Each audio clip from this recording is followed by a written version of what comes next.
Thank you so much. Thank you so much, Speaker sir, for giving me this opportunity.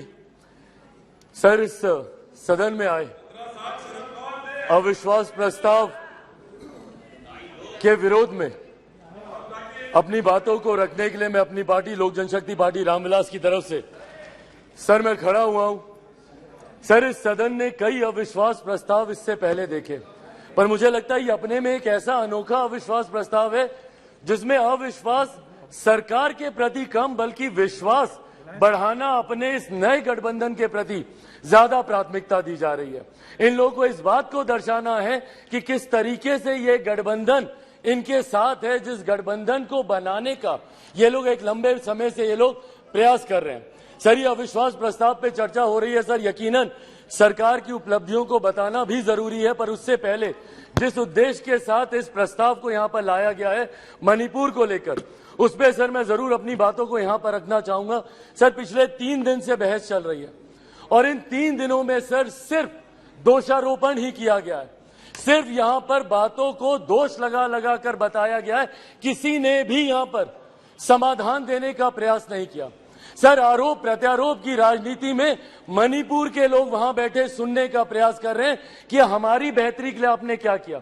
Sir, कल गृह मंत्री जी ने इतनी खूबसूरती से तमाम पक्षों को रखा और इतनी विनम्रता से उन्होंने सारी बातों को रखा, पर उसके बावजूद सिर्फ दोषारोपण करना। सर, 90 के दशक में भी मणिपुर में इसी तरीके की परिस्थितियां थी। उस वक्त किसकी सरकार थी सर?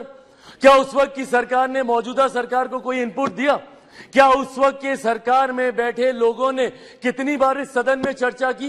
कितनी बार किन लोगों ने उस चर्चा का जवाब दिया? कल तमाम ये बातें आदरणीय गृह मंत्री जी ने रखी। सर, ये लोग गए थे मणिपुर, बहुत अच्छी बात है, जाना चाहिए ये, पर सर ये कलेक्टिव रिस्पॉन्सिबिलिटी होनी चाहिए, सेलेक्टिव रिस्पॉन्सिबिलिटी नहीं। सर, जो लोग मणिपुर गए थे यही लोग सर बिहार भी गए थे। बिहार में क्यों नहीं ये लोग गए दरभंगा? क्यों नहीं गए ये लोग अरवल? क्यों नहीं गए ये लोग मुजफ्फरपुर? अभी बछवाड़ा में सर एक छोटी सी बच्ची के साथ दुष्कर्म करके 10 साल की बच्ची, उसको तेजाब छिड़क कर उसको जलाकर मार दिया गया। उसके शरीर को अपने ही घर में 10 फीट गड्ढे में उसको दफना दिया गया। दलित महिला के साथ सर मुजफ्फरपुर में दुष्कर्म करके उसके शरीर को 2 टुकड़ों में काटकर अर्धनग्न व्यवस्था में सर खेत में फेंक दिया गया। क्यों नहीं गए ये लोग वहां पर? अपने गठबंधन को तो मजबूत करने गए, पर क्यों नहीं ऐसे परिवारों से जाकर मिले? तो सर ये सेलेक्टिव रिस्पॉन्सिबिलिटी जब निभाते हैं, सर हकीकत है देश के किसी भी कोने में किसी भी मां बेटी के साथ ऐसी घटना हो रही है तो वो अक्षम्य है, वो निंदनीय है और उसको कोई बर्दाश्त नहीं कर सकता, और उसमें पूरे सदन को सर एकजुट होना होगा। कल गृह मंत्री जी ने जिस तरीके से अपील की, सर पूरे सदन को इसमें एकजुट होना होगा।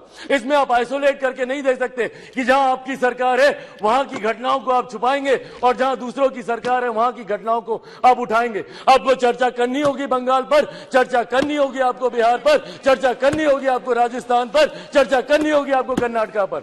सर, ये देश एक है सर, आप इसको ऐसे टुकड़ों में बांटकर आप नहीं आइसोलेट करके आप अपने विषयों को उठा सकते। और यही कारण है सर कि देश की जनता का विश्वास हमारे प्रधानमंत्री आदरणीय नरेंद्र मोदी जी पर हर चुनाव के साथ बढ़ता जा रहा है। और वो दिन दूर नहीं सर, 2024 चुनाव सामने है सर, इसी में देख लीजिएगा 2014 से बड़ा जनादेश 18 में यही सारी बातें हो रही थी, यही सारी बातें 18 में की गई थी। 19 में 2014 से बड़ा जनादेश हम लोग को मिला और 24 में इससे बड़ा जनादेश हम लोग लेकर आएंगे।